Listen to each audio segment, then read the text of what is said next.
miembros del Tribunal, hace 2500 años Sócrates dijo: es mejor sufrir una injusticia que cometerla. Y creo que esas palabras son hoy difícilmente mejorables para describir la situación que muchas personas vivimos, yo particularmente, ante esta situación que se nos ha sobrevenido desde el octubre del 2017. Es imposible también que estas palabras mejoren cualquier definición de unos principios que para mi persona han sido definitorios de mi compromiso cívico y social. Son los principios de la no violencia. Durante estas largas semanas que hemos estado en esta sala, hemos oído en reiteradas ocasiones hablar de violencia y hemos oído banalizar la violencia. Y creo que si algún derecho hoy nos asiste a los que somos acusados por estas acusaciones, es defender unos principios que algunos hemos tenido como propios desde que iniciamos, como decía antes, nuestra actividad política. Yo nunca he sido lo que se llama al uso un político profesional, pero desde siempre, desde joven, desde que he tenido uso de razón, me he considerado una persona con una alta vocación política y siempre la he dirigido a través de asociaciones civiles, de entidades, de ONGs, de movimientos sociales, porque he creído que era una forma donde yo podía aportar lo que creía que podía añadir valor a la realidad social y política del país y donde yo efectivamente me encontraba cómodo, en el activismo social, en un activismo comprometido con unos valores democráticos, de una democracia que emana de un principio liberal de la democracia, del respeto, del diálogo, del reconocimiento al otro, de la alteridad, pero desde una convicción de que no hay ni ideas ni principios que deban ser silenciados por miedo a un poder que amenaza los derechos y las libertades, como el derecho de expresión, el derecho de manifestación o el derecho de reunión. La no violencia es la mejor expresión donde los valores cívicos, personales, las convicciones de respeto al otro, al que piensa distinto, incluso al que te oprime, son fundamentales y que nunca tus ideas deben prevalecer por la fuerza sobre las ideas del otro. Y la no violencia, efectivamente, no es indiferencia. La no violencia no es pasividad. La no violencia no es quedarse escondido ante el temor y la amenaza de un Estado represivo, de una violencia de Estado. La no violencia es asumir efectivamente las consecuencias, como lo hizo Sócrates, y asumirlas a pesar de que esas consecuencias sean injustas y causen dolor, y asumirlas sin querer generar dolor al otro, ni al poderoso ni al débil. El respeto al otro es fundamental en la no violencia. Y creo que eso es lo que vivimos en Cataluña el 1 de octubre. Y creo que esa es también mi modesta trayectoria política en el activismo social y política que inicié desde los años 80. Pero, como decía Sócrates, a veces, cuando tienes esa actitud, tienes que sufrir injusticias. Y yo no niego ante este tribunal que me considero víctima de una injusticia, de un dolor que ha causado el Estado, los poderes del Estado. Para muchos este juicio ha sido largo, más de 50 sesiones, muchas semanas, muchos días. A toda esa gente que cree que este juicio ha sido largo, les invito a pensar cómo debe ser de largo 604 días encerrado en una prisión. Y eso causa dolor. La prisión causa dolor. Lo causa a la persona que sufre la prisión. Pero sobre todo lo causa a tus familiares, a mis padres, a Oriol, a Abril y a Clara y a Susana Y es un dolor mayor que el que sufres al estar encerrado en prisión. Y en Cataluña ese dolor también ha sido socializado.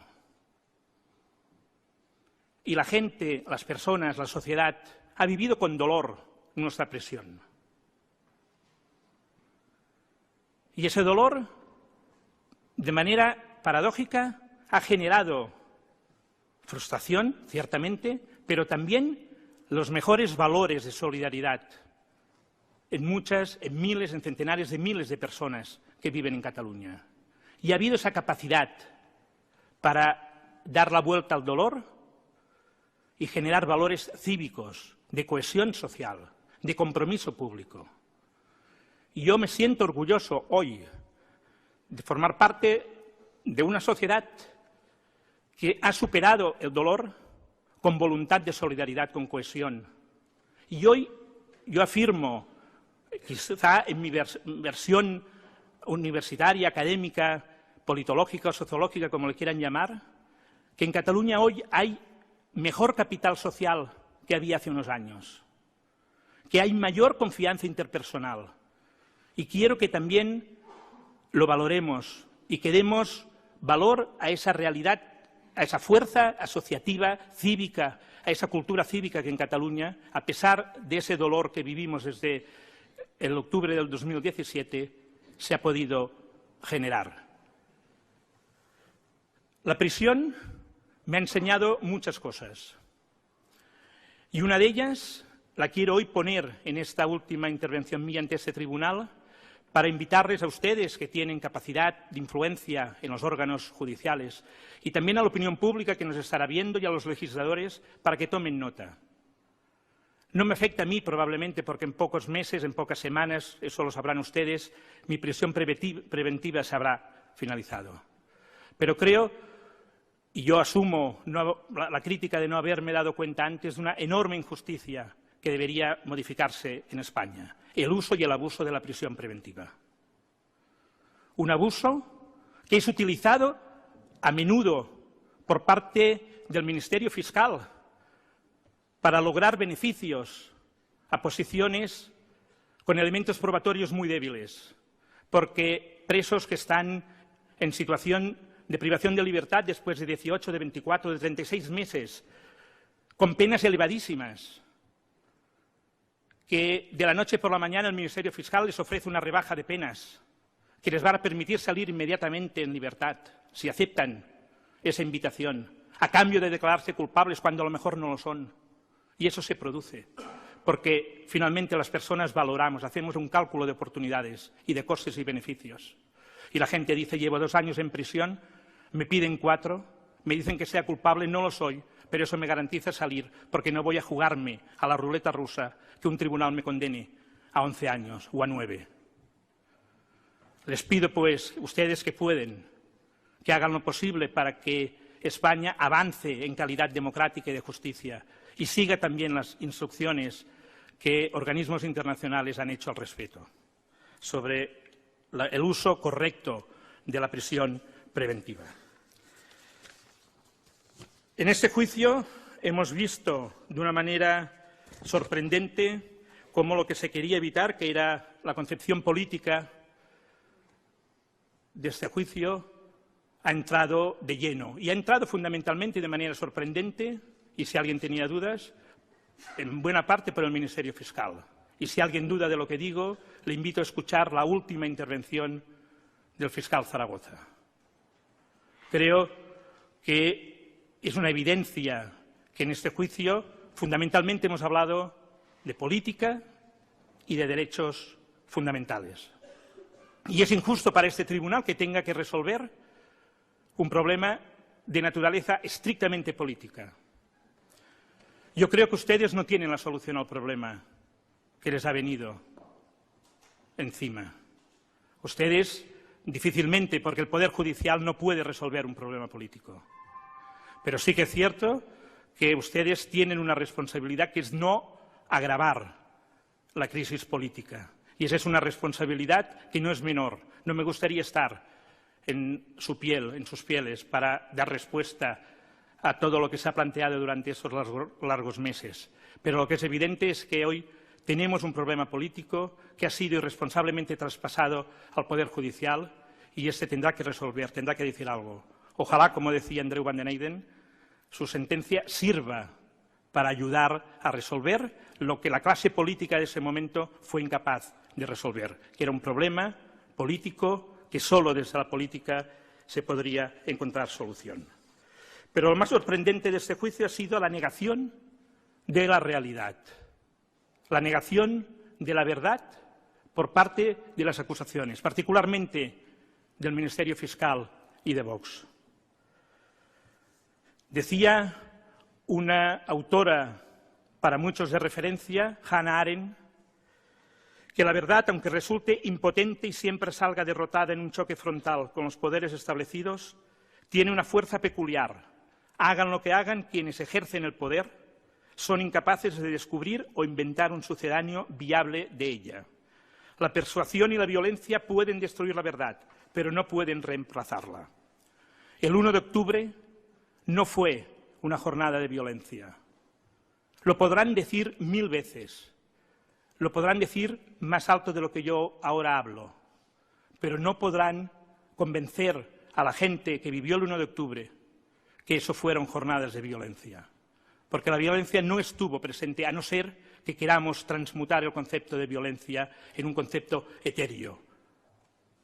El 1 de octubre fue una gran jornada, una gran expresión cívica de desacuerdo político, de protesta política, incluso de disidencia política.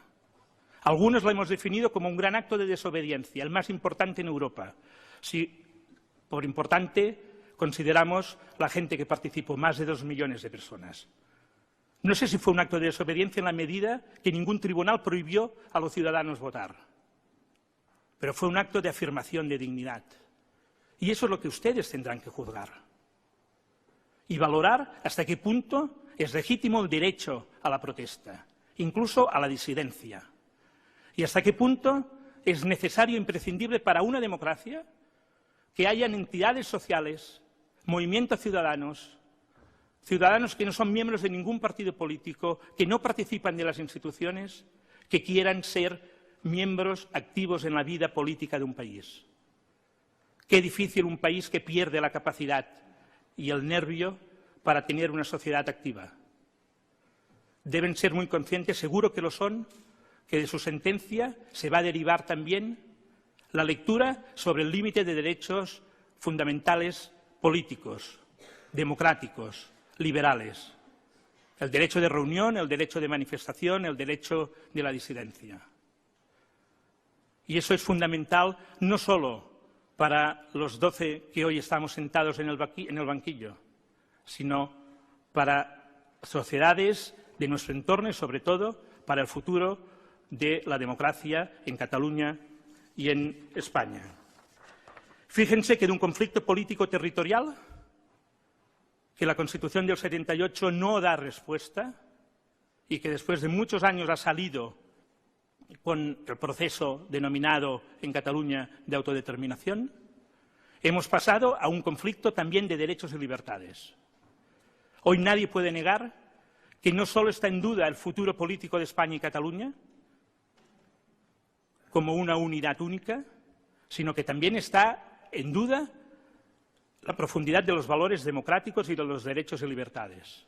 No es casualidad que organismos que nos merecen el máximo respeto cuando hablan de Venezuela, de Ucrania, de Rusia, de Turquía, de la India, hayan dado su voz y su opinión sobre personas que estamos hoy aquí ante ustedes. Hablo de Amnistía Internacional, hablo del PEN Internacional, hablo del Grupo de Trabajo de Naciones Unidas. Y no me quiero alargar, ustedes lo conocen mejor que yo, pero hay que ser muy conscientes que el debate hoy no solo es sobre la autodeterminación y el derecho de autodeterminación, que también lo es y que fundamentalmente lo es, y que es el origen del problema y donde hay que ir a buscar una solución. Hoy el problema es también de derechos y libertades y de afectaciones a derechos políticos fundamentales. Yo, que os he dicho, les dije que no fui nunca político profesional, la paradoja me ha llevado a que, estando en prisión, me presenté a unas listas primero para el Parlamento de Cataluña y después al Congreso de los Diputados. He renovado mi compromiso y lo hago hoy ante ustedes y ante la gente que nos está viendo. Creo en la política. Creo en la política hecha desde la ciudadanía y la política hecha desde las instituciones. Y he vivido lo que considero que es una limitación de mis derechos políticos como diputado, primero en el Parlamento de Cataluña y después en el Congreso de los Diputados. Pero no me importa esa cuestión como cuestión personal, me importa como valor, no como anécdota, sino como riesgo de categoría. Es afectación a los derechos políticos y a las libertades que en este proceso se ponen sobre la mesa. Acabo ya mi intervención y la quiero finalizar con una afirmación de optimismo. En prisión se conocen muchas normas, muchas leyes, muchas personas no escritas, y una de ellas, y fue mi compromiso con una persona que compartí con él prisión en Lledoners, le dije, lo diré. Hay una norma de esa persona, la norma Lamarty, que dice, no hay ninguna puerta que finalmente se resista. No les diré a qué se dedica esa persona porque está en prisión.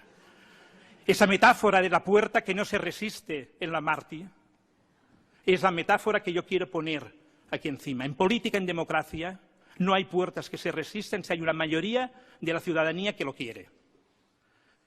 Y estoy convencido 100% que en Cataluña la mayoría conseguirá abrir una puerta democrática con una urna, porque la urna nunca puede ser la amenaza a la democracia. La urna no es el instrumento de ningún golpe de Estado. Nunca, jamás. Y en Cataluña habrá urnas y votaremos, y lo haremos con un acuerdo con el Estado español, porque es el único civilizado que nos permite mirar hacia el futuro, el acuerdo político, para votar qué queremos ser de mayores. Quizá yo no veré la independencia de mi país, o quizá sí, pero lo que estoy seguro es que espero ver que ese acuerdo se llegue a través de un acuerdo, de una votación, de un derecho legítimo, como han hecho los escoceses, como han hecho los quebecois, como han hecho gentes de nuestro entorno. Desde que estoy en prisión he utilizado una frase que no es mía, mucha gente se cree que es mía, aprovecho para evitar reclamaciones de derechos de autor, a pesar de que ya sé que no me los pueden demandar. Es de un poeta, Joan Maragall, que dice «Llum als ulls i força al braç». Yo les deseo a ustedes toda la luz para esa sentencia. Y les deseo a todos los que han hecho posible que hoy estemos aquí de una manera digna y serena, a la gente, mis conciudadanos, toda esa fuerza para seguir manteniendo la misma dignidad que hemos mantenido hasta ahora. Y quiero agradecer, para finalizar, a mis defensas, a Jordi, a Ana, a Quico, a Míriam, a Ramón, a toda la gente que ha colaborado con el equipo y al resto de defensas que no las voy a nombrar por razones obvias, porque me alargaría. Ayer lo decía, dicté un tuit y lo hicieron, son grandes profesionales pero son mejores personas. Y yo se lo agradezco. Me gustaría agradecer a las acusaciones, pero supongo que comprenderán que no es de recibo agradecer cuando te piden 17 años de prisión. Pero sí que les deseo lo mejor. Porque a pesar de que nos separa una enorme distancia con toda la actitud que he visto aquí, estoy convencido, absolutamente convencido, que la mayoría de las acusaciones, no sé si todas, pero la mayoría, cuando a la noche cierran la luz, son conscientes que en conciencia no han hecho lo que tocaba y son conscientes que han forzado elementos, figuras, retóricas para defender una posición que no era justa. Confío en que finalmente la justicia llegue. Muchas gracias. Muy amable.